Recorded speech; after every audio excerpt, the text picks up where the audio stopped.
Yes, normal pregnancy. There is a lot of things you can speak about normal pregnancy. But today we're going to focus specifically on a diagnosis of normal pregnancy. That's very key. Um, a lot you can speak about it. But today specifically we're gonna speak about diagnosis. How will you know that this is a normal pregnancy? Well, the duration of normal pregnancy is averagely 266 days. It's usually calculated from taking the first day of the last menstrual period. So the duration is average of 280 days because ovulation most frequently occurs at 14 days. The 14th day of the average 28th day of the menstrual cycle. So average duration of pregnancy is 266 days. But then you add 14 days, so 280 days. So on diagnosis of normal pregnancy, I mean, people will come, the first symptom, the first sign, um, they're going to complain of lack of menstrual flow, amenorrhea. That's the earliest symptom of pregnancy. So the cessation of bleeding that is normally happens at the end of the 28th cycle, that two cycle. It's an average from 24 to uh, 32 days or 35 days. And then we have other accompanying from history taking. You're taking the history, so you're doing a diagnosis. So from history taking, the patient is going to tell you, I've not seen or I've not had a flow this month, last month, 2 months ago, 3 months ago. It's usually called primary amenorrhea.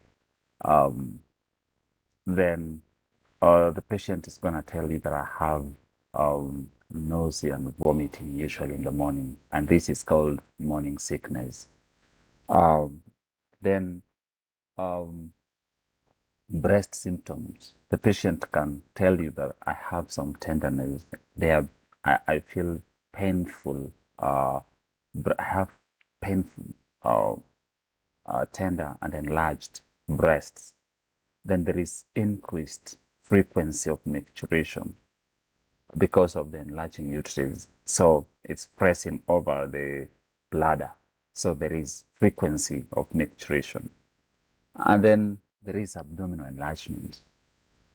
Uh, there is also called quickening for those people who are primigravida, the first pregnancy. Usually they feel fetal movements between 18 and 20th week of gestational pregnancy. And then abdominal enlargement, we've talked about it. It enlarges, becomes bigger because of the uterus enlargement. And then quickening, we've spoken about these. So the uterus enlarges, the body of it, most importantly. This is the first alteration that you can see. If you can do a bimanual examination of the body, you're going to feel that it's globular and there is a progressive enlargement. Then when you do this bimanual examination simply means it's a vaginal exam. One hand is in the vagina and the other hand is on top of the externally on the abdomen.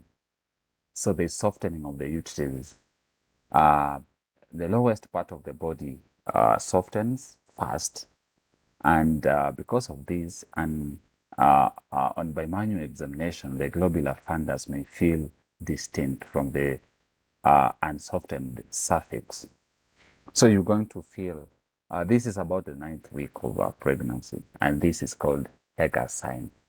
Don't forget this high yield Hager sign, softening of the lower body of the uterus, and then the softening and blueness of the discoloration of the suffix or the vaginal suffix, the lower part or the lower segment. This because of an increased blood flow. Venous blood is called Chadwick's sign. So we have Heger's sign, and then we have Chadwick's sign. The difference is blueness of the cervix and the vagina in Chadwick's, and Heger's is the softened part of uh, the softening of the cervix. Then progressive enlargement of the uterus, of course, at the 12th week. The fundus of the uterus is palpable in the abdomen, just above the symphysis pubis, very, very high yield. On between 20th and the 22nd week, the fundus of the uterus is at the umbilical level. And then, of course, at the 36th week is on the symphysis sternum, just at the ankle of the sternum. The sternal ankle, you can call it. The level of the fundus may be expected, or it can give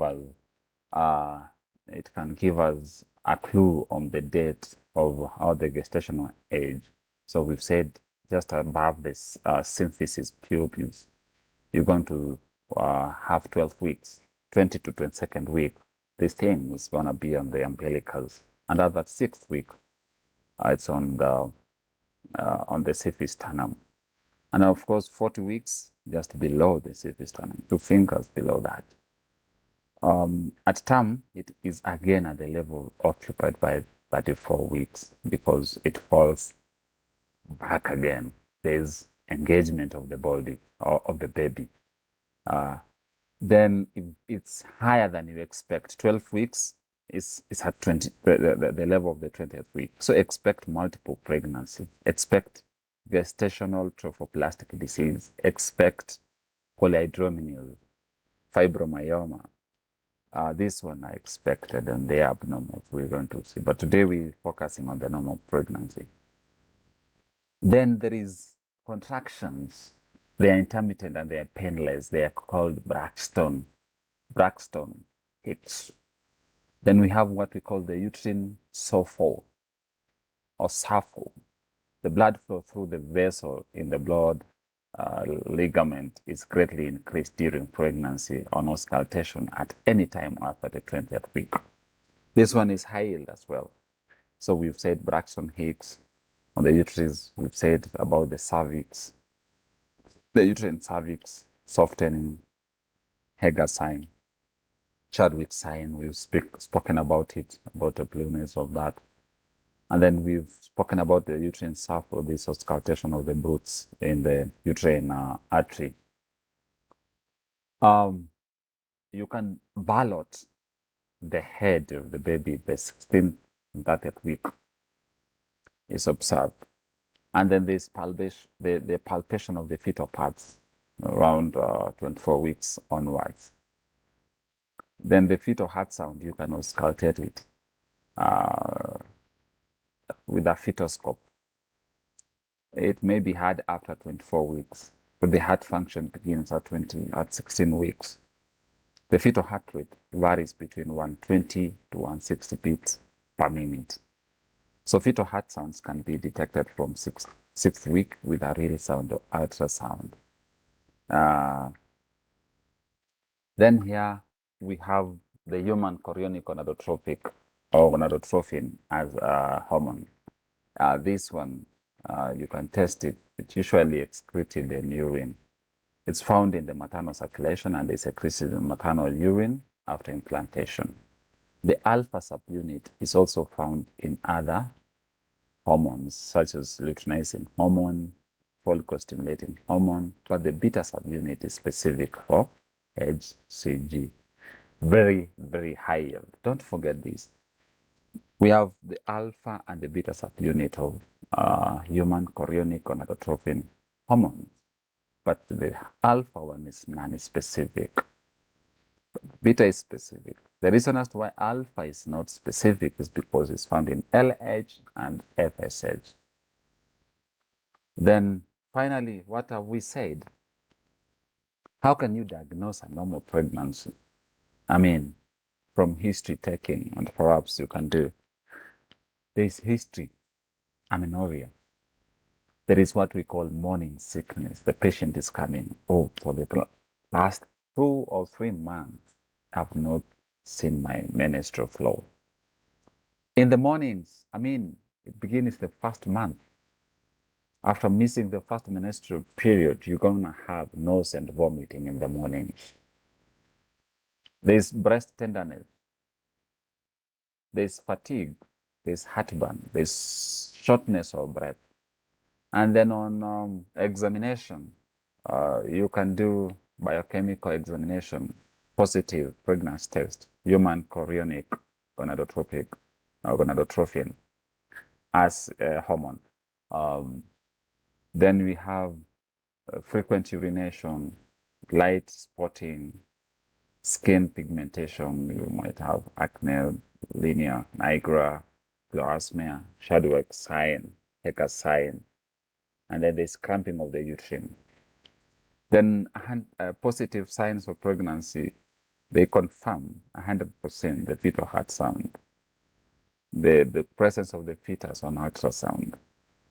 So until the next time, thank you so much.